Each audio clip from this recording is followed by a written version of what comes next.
'n verdere minder bekende heilige wat hierdie kerk op 24 Februarie herdenk word, is Sint Praetitatus, ook bekend as Prix, 'n martelaar van waarheid. Hy is in die jaar 550 as biskop van Rouen, Frankryk aangestel.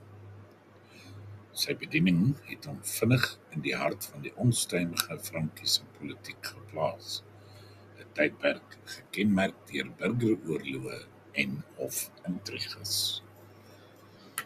Praetitatus het hom onderskei as 'n reguit en moedige herder wat nie geskroom het om onreg en geweld aan te spreek nie. Hy het openlik die koninklike hof en sy figure gekritiseer, veral die berugte koningin Fredeginde, die vrou van koning Chilperic.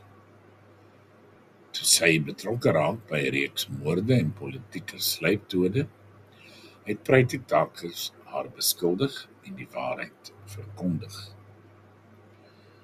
Hierdie daad van profetiese vrymoedigheid het hom egter duur te staan gekom.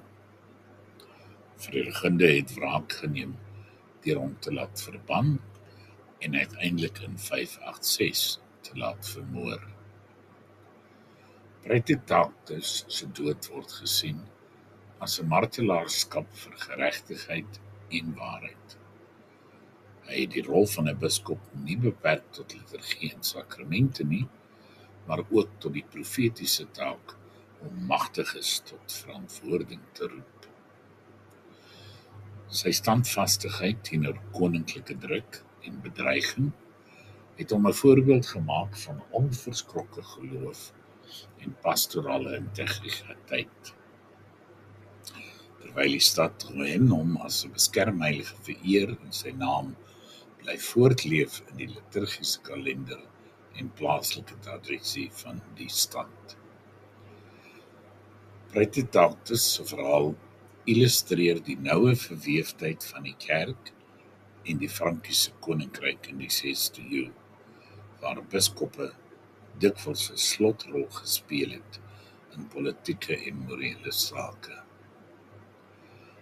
Hierdie heilige herinner ons dat die roepstem van die evangelie dikwels bots met die magte van die wêreld en dat ware leierskap in die kerk soms beteken om die prys van vervolging en selfdood te betaal. Praetitatus se lewe is 'n getuienis van moed, van waarheid en pastorale liefde wat steeds vandag inspireer en ons wys hoekom kerk en staat bes van mekaar geskei moet bly.